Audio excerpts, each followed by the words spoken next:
Hello बच्चों, तो आज हम जो थ्योरी कवर करेंगे, जो हम लेक्चर कवर करेंगे, उसमें हम बेसिकली देखेंगे कि कैसे कॉन्टिनेंट्स बने और हम ये देखेंगे प्लेट थ्योरी के बारे में। तो हम जो इसमें मॉडर्न प्लेट थ्योरी पढ़ेंगे, उसमें बेसिकली 3 अलग-अलग थ्योरीज़ हैं, जिनको मर्ज करके आज की मॉडर्न प्लेट थ्योरी बनती है। उसमें से सबसे पहली इंपॉर्टेंट थ्योरी है, जिसको हम कहते हैं कॉन्टिनेंट ड्रिफ्ट थ्योरी। उसको हम आज डिस्कस करेंगे, ठीक है। थ्योरी काफ़ी शॉर्ट और क्रिस्प रहने वाली है, एग्जाम ओरिएंटेड हम पढ़ाई करेंगे, फालतू बातें इसमें बिल्कुल नहीं होंगी, ठीक है। तो शुरू करते हैं।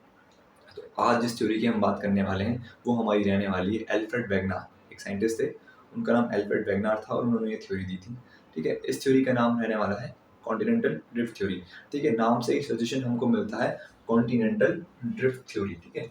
जो यहाँ पे ड्रिफ्ट वर्ड आया है, ड्रिफ्ट का मतलब होता है टू गो अवे, ठीक है, टू गो अवे। तो ये थ्योरी जो है आपको बताएगी कैसे कॉन्टिनेंट की फॉर्मेशन हुई स्लोली स्लोली। हम देखेंगे कि हमारे पास पहले 7 बड़े कॉन्टिनेंट नहीं थे, एक बहुत बड़ा कॉन्टिनेंट था, उसका नाम क्या था, पेंजिया, ठीक है। आप इसको बड़े से कॉन्टिनेंट को क्या मान लीजिए,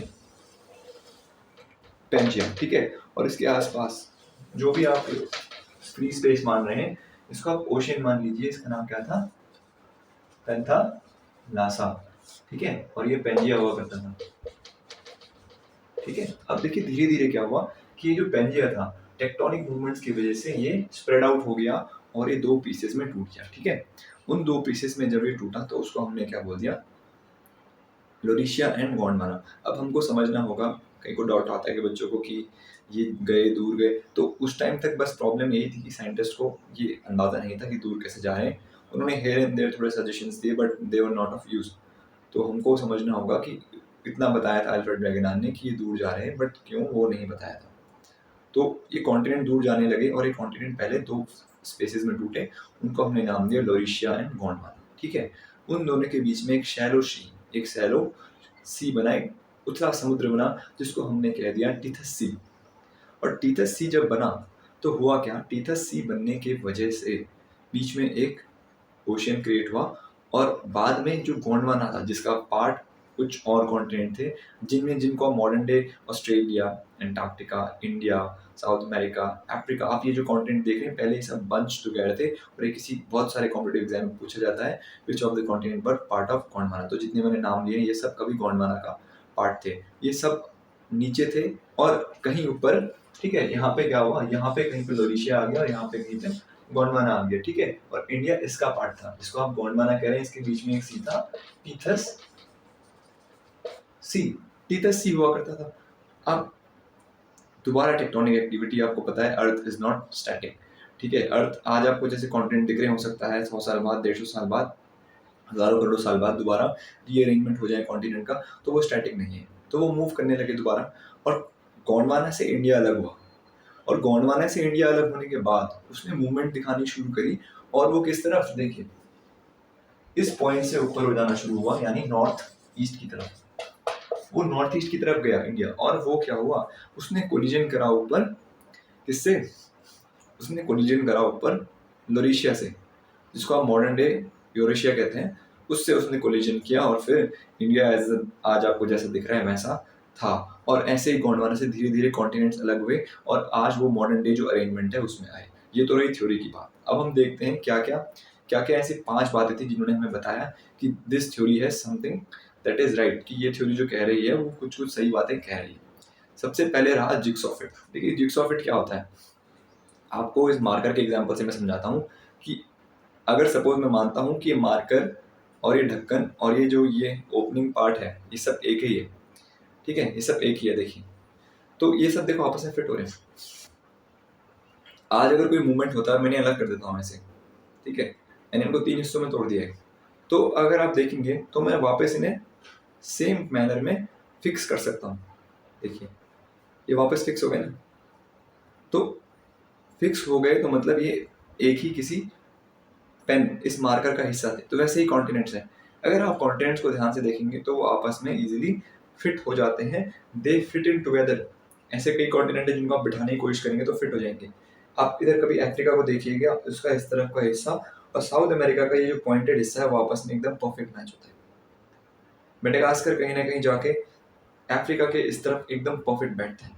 तो ये सब क्या है, जिग्सॉ फिट, आप पजल फिट करते हैं वही है। सेकेंड था टिलेट डिपॉजिट। देखिए बहुत साल पहले प्रोनॉन्स ग्लेशिएशन हुआ था, ऐसे आई थी, और मूवमेंट जब ग्लेशियर का होता है तो पीछे एक सेडिमेंट्री रॉक छूट जाता है, उसे टिलेट कहते हैं। तो जब साइंटिस्ट ने इस टिलेट का सैंपल लिया तो कई जगह के टिलेट के सैंपल, कई कॉन्टिनेंट के टिलेट के सैंपल का एज एकदम सेम आया। इसके अलावा क्या था तीसरा, कि रॉक्स जो कोस्ट के थे, सपोज बोलीविया का या घाना का जो कोस्ट का रॉक है, साउथ अमेरिका का जो कोस्ट का रॉक है, वो समवेयर अफ्रीका के जो कोस्ट के रॉक थे उनसे एकदम सेम, कार्बन डेटिंग भी तो सेम ही जा रही थी, मतलब वो दोनों का भी साथ रहे होंगे। चौथा जाता है फॉसिल से। सपोज मुझे एक एनिमल का, लेमुर स्पीशी का फॉसिल जो है इंडिया में मिला, हमने देखा है कि India along with south America and along with Madagascar etcetera was together. तो लेमूर का जो हमको स्केलेटन मिला है उसका सिमिलर स्केलेटन हमको मेडागास्कर में भी मिला। अभी मेडागास्कर और इंडिया में बहुत गैप है, दोनों में पानी ही पानी है, तो मतलब कभी ना कभी दोनों एक रहे होंगे, तभी तो वो एनिमल वहाँ ट्रांसग्रेस करके गया, मूवमेंट करके गया, वहाँ हमारा उसका फॉसिल बना। ये चार बातें हमको समझनी है। और पांचवी थी आपकी प्लेसर डिपॉजिट।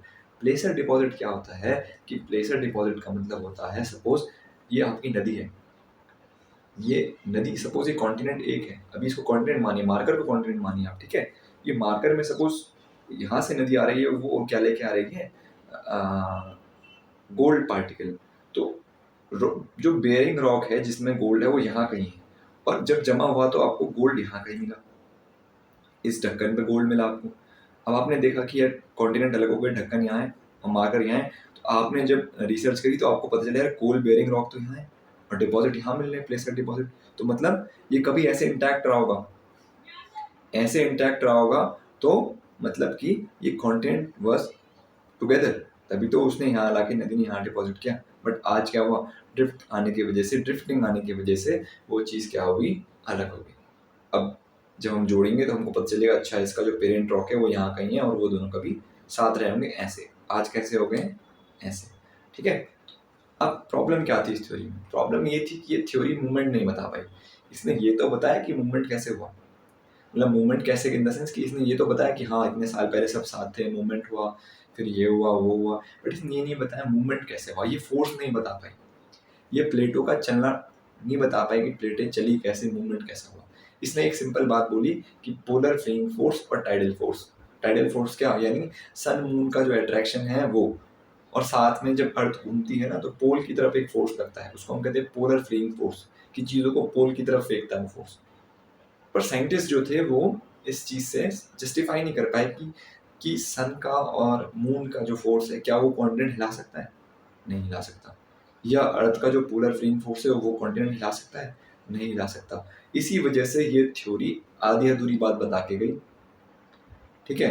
फिर क्या हुआ, फिर हमारे पास आगे फर्दर डेवलपमेंट्स हुई इस थ्योरी में, और एक साइंटिस्ट आए, फर्दर ऑन एक साइंटिस्ट आए, उनका नाम क्या रहा, उनका नाम रहा आर्थर होम्स। आर्थर होम्स जब आए तो उन्होंने एक कॉन्सेप्ट हमको दिया कन्वेक्टिव सेल थ्योरी का। उन्होंने हमें ये एक्सप्लेन किया कि कैसे जो आपकी प्लेट्स है वो मूवमेंट करती है।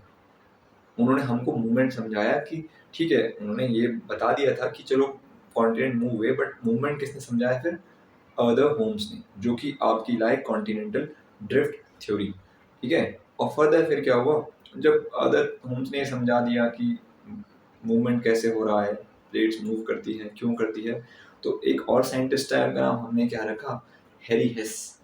हैरी हेस जो थे वो फर्दर मूवमेंट उन्होंने क्या बताया कि ठीक है, अब चलिए नई मूवमेंट भी हो रही है तो अब नई क्रस्ट बनेगी, कुछ क्रस्ट तबाह भी होगी, ये बैलेंस बना हुआ है तभी तो चीज़ें प्रॉपर चल रही है। तो उन्होंने हमको ये बताया कि how crust is being built and destroyed, crust जो है कैसे बन रही है, कैसे खत्म हो रही है।